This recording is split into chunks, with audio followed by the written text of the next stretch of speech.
Crash du vol à H-57 d'Air Algérie, 2 jours de deuil national décrété par le président burkinabé. L'épave de l'avion retrouvée, il n'y a aucun survivant. Le leadership féminin enseigné aux femmes entrepreneurs de la sous-région au cours d'un atelier à Abidjan. Et puis démission du Premier ministre ukrainien, le président Petro Poroshenko demande au Parlement de ne pas entériner la démission du Premier ministre. Bonjour à tous et bienvenue dans ce journal. L'épave de l'avion d'Air Algérie a été retrouvée dans la région de Gossi, dans le nord du Mali, par des soldats français près de la frontière avec le Burkina Faso. L'avion s'est écrasé avec 118 personnes à son bord hier et le président français François Hollande a confirmé qu'il n'y a aucun survivant. Le président burkinabé lui a décrété 2 jours de deuil national. Cette équipe a trouvé sur place, malheureusement, des restes de corps humains.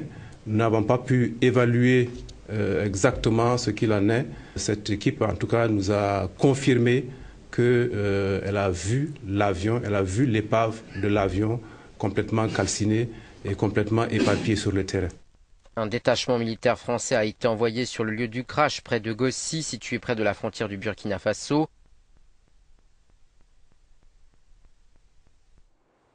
Les femmes entrepreneurs de la sous-région sont à Abidjan pour une formation sur le leadership féminin. Objectif, faire de ces femmes de véritables leaders dans les débats publics, entreprendre pour plus d'indépendance ces femmes de la société civile et des partis politiques qui adhèrent pleinement. L'atelier est initié par la Fondation Konrad Adenauer Stiftung. Le reportage de Serge Gangomin commenté par Herman Niamia. Des femmes entrepreneurs de la sous-région, notamment du Bénin, du Togo, du Burkina Faso et de la Côte d'Ivoire, sont à Abidjan pour une formation sur le leadership féminin.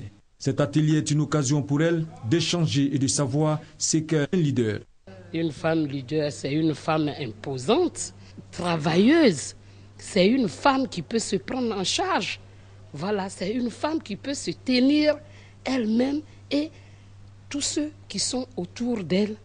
Toutes les femmes peuvent être leaders pourvu que tu te donnes, pourvu que tu aies le courage de travailler pour t'imposer. Puisque si tu es une femme qui dort à la maison, qui ne veut pas bouger, tu ne peux pas être leader. Voilà, je lance à toutes les jeunes filles, à toutes les mamans de se positionner dans la vie. Tout comme Angela Merkel, la femme élue la plus puissante au monde, Hillary Clinton, ex-secrétaire d'État des États-Unis d'Amérique, la fondation Konrad Adenauer voudrait préparer toutes ces femmes d'Afrique entrepreneurs à s'affirmer. Qu'on a constaté dans cette région de l'Afrique, il y a toujours le leadership en défi. C'est-à-dire nous avons beaucoup de femmes qui s'engagent dans la société civile, dans la politique et aussi dans les structures professionnelles, mais qui ne reçoivent pas assez de l'importance dans la vie officielle. Et donc nous aimerions bien discuter le problème de leadership, mais en tout cas aussi donner les solutions plus concrètes. C'est un programme pour 3 journées, mais c'est aussi un programme pour toute une vie. Cet atelier régional qui se tient du 23 au 25 juillet va permettre aux participantes de devenir des leaders dans leur carrière sociale et politique. Le langage des signes pour l'émancipation des malentendants qui participent au développement de la société lors d'un atelier initié par le département des sciences du langage et l'Association nationale des sourds de Côte d'Ivoire à l'université Félix Houphouët-Boigny. L'accent a été mis sur l'éveil des consciences concernant le langage des signes. Langue des signes, communauté des sourds en Afrique et en Côte d'Ivoire, quelle perspective? Thème de cet atelier international, initié par le département des sciences du langage de l'université Félix Houphouët-Boigny de Cocody et de l'Association nationale des sourds de Côte d'Ivoire. Une rencontre pour réfléchir sur la vulgarisation du langage des sourds, la promotion de l'intelligence et du savoir-faire de ces personnes malentendantes qui représentent aujourd'hui près de 15% de la population ivoirienne. Selon les chercheurs, ces personnes peuvent contribuer au développement de la Côte d'Ivoire. Depuis 1980, les linguistes sont impliqués dans la compréhension, dans l'amélioration de langue des signes. C'est une langue aussi articulée que vous, monde parlons comme le français et l'anglais ou toute langue. Il faudrait seulement voir les sourds comme, disons, un problème de développement humain. Ils ont droit, comme tout le monde, accès à l'éducation. Et à partir de l'éducation, ils peuvent atteindre un développement économique. Les malentendants soulignent qu'ils disposent des mêmes capacités intellectuelles que les personnes dites normales pour contribuer au développement du pays. C'est pourquoi ils souhaitent bénéficier d'aide pour effectuer des études supérieures. Notre école s'arrête en classe de CM2 et nous n'avons même pas de collège. Donc nous ne pouvons pas aller au collège ni à l'université. Nous voulons que les autorités nous aident. Pour cet atelier international, les participants sont venus du Niger, du Mali, de l'Éthiopie, de la Hollande et du Canada.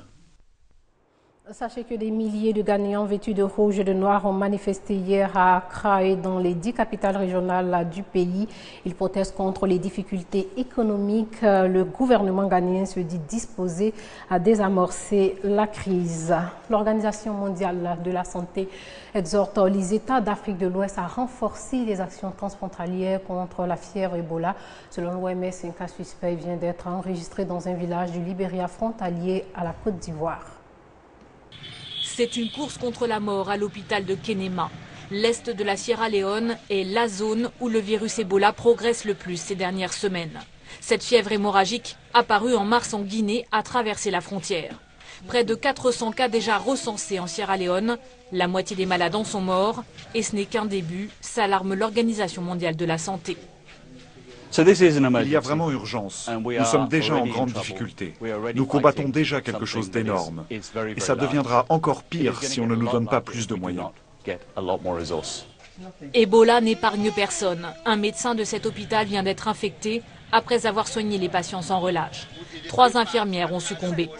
Seules armes pour combattre l'épidémie, la prévention et les désinfections. Ebola se propage beaucoup au moment des décès et des enterrements. Promiscuité oblige. Les corps doivent être scellés dans un double sac et isolés le plus possible de la surface, recommande l'OMS. Éduquer la population est primordial. La maladie se transmet par les sécrétions comme la salive ou le sperme. Petite leçon de sensibilisation en Guinée. On vous dit, il ne faut pas toucher une personne qui a les signes de la maladie ou qui vomit du sang. Une personne qui est décédée, il ne faut pas toucher le corps. Des messages qui ont encore du mal à passer. Les peurs et les résistances sont tenaces. Difficile pour les équipes humanitaires de convaincre la population de se faire soigner dès les premiers signes d'Ebola. Pourquoi les gens ont peur aussi? C'est parce que certains de leurs parents sont partis ont été amenés au niveau des centres de traitement et ne sont jamais revenus. Ça aussi, c'est des éléments qui font peur, qui font qu'il y a une grosse inquiétude autour de Ebola qui amène ces villages à de la réticence. Depuis mars, 900 personnes ont déjà été infectées. 600 en sont mortes en Guinée, Sierra Leone et au Libéria. Malgré un sommet régional d'urgence sur le sujet et des mesures de précaution, Ebola menace toujours l'Afrique de l'Ouest. Le Mali tourne le dos peu à peu à la guerre. Le gouvernement malien et 6 groupes armés signent un document sur la fin des hostilités à Alger. Les 2 parties ont aussi signé une feuille de route pour la mise en place d'un cadre pour des négociations de paix. Le Forum de Brazzaville, lui, pour la paix en Centrafrique, a accouché péniblement mercredi soir d'un accord de cessez-le-feu, le premier après 8 mois d'un déchaînement de violence intercommunautaire. Le résultat des négociations dans la capitale congolaise a été obtenu grâce à une forte implication de la médiation congolaise pour obtenir l'adhésion de l'ex-rébellion Seleka qui s'était retirée très rapidement des discussions. Le président congolais Denis Sassou Nguesso avait la mine des mauvais jours, tout comme Catherine Samba-Panza, son homologue centrafricaine. Pour les chefs d'État, le résultat du forum de Brazzaville a été arraché, péniblement. Je voudrais également remercier toute l'équipe de la médiation qui l'a accompagné dans ces négociations très difficiles. Après 3 jours de négociations et des menaces de partition de la RCA, les représentants des rébellions ex-Seleka et anti-Balaka ont signé un accord de cessez-le-feu après 8 mois de violences meurtrières. Les autres groupes armés, les délégués de la société civile, de partis politiques, les responsables religieux ont eux aussi paraphé le document qui prend effet immédiatement. Un accord souligné par des effusions et clôturé par l'hymne national.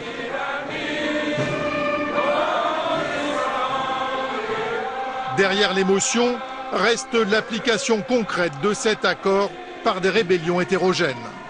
Cet engagement est salutaire pour le peuple centrafricain. Celui qui vient enfreindre à cet engagement est l'ennemi du peuple centrafricain. On ne peut pas s'hasarder à faire ça. Dès qu'on va arriver au pays, chacun ira dans son coin avec le mot d'ordre pour essayer de sensibiliser et de conscientiser les troupes en attendant leur regroupement.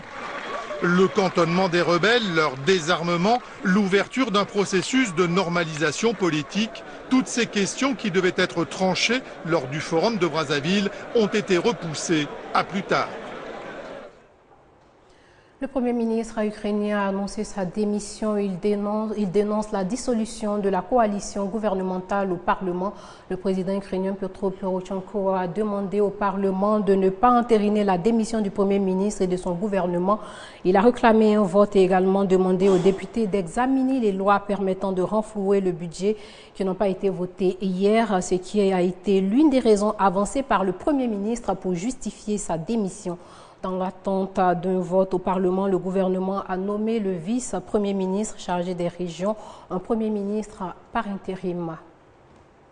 Et puis le Hamas a revendiqué aujourd'hui le tir de 3 roquettes à longue portée vers l'aéroport international Ben Gourion de Tel Aviv. C'est en Israël. Le trafic aérien international reste perturbé après la chute d'une roquette mardi dernier. Ces tirs interviennent alors que l'Agence fédérale de l'aviation américaine a levé mercredi son interdiction de vol vers Tel Aviv tout en mettant en garde contre une situation très instable. Une nouvelle journée de guerre a commencé à Gaza. Au petit matin, les habitants de cette bande de terre surpeuplée, pilonnée depuis 16 jours par l'armée israélienne, comptent leurs morts. 90 en 24 heures, dont plusieurs enfants, portant à plus de 720 le nombre de victimes palestiniennes depuis le début de l'offensive. Dans ce quartier de Jabalia, c'est une mosquée qui a été touchée, ainsi que les immeubles alentours. Le gouvernement israélien affirme que le Hamas installe ses centres de commandement au milieu de la population civile. Ici, les habitants ne comprennent pas. La plupart des blessés sont des enfants. Il n'y a pas de résistance ici. Je pense que l'occupant a perdu la tête et reporte sa colère sur les populations civiles. Mais ils ne savent pas ce qu'ils font. Alors que le secrétaire d'État américain John Kerry poursuit au Caire ses efforts pour obtenir une trêve à Gaza, le chef du Hamas en exil à Doha au Qatar a réitéré ses conditions. Pas d'arrêt des combats sans levée du blocus imposé par Israël depuis 2006. Si l'on fait un bilan de cette bataille entre nous et Israël, ce sont eux les bourreaux, les agresseurs, les occupants, les colons. Et nous sommes les vrais propriétaires de cette terre. Côté israélien aussi, le bilan est lourd. 32 soldats tués depuis le début de l'opération Bordure Protectrice et 2 civils victimes de roquettes palestiniennes. Ce sont les pertes les plus importantes depuis la guerre contre le Hezbollah au Liban en 2006. Hier, le président israélien Shimon Peres a rendu visite à la famille d'un des soldats tués dans les combats. Celui qui a incarné durant des années le dialogue avec les Palestiniens quitte ses fonctions aujourd'hui. À l'extérieur, les critiques se multiplient à l'égard d'Israël. À Genève, le Conseil des droits de l'homme de l'ONU a décidé l'envoi d'une mission pour enquêter sur de possibles crimes de guerre commis par Israël à Gaza.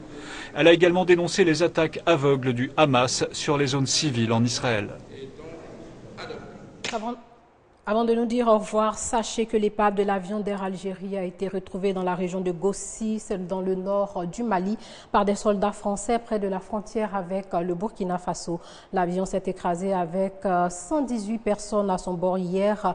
Le président français François Hollande a confirmé qu'il n'y a aucun survivant et le président burkinabé décrète 2 jours de deuil national. Fin de ce journal, prochain rendez-vous de l'information, 19h30. Portez-vous bien.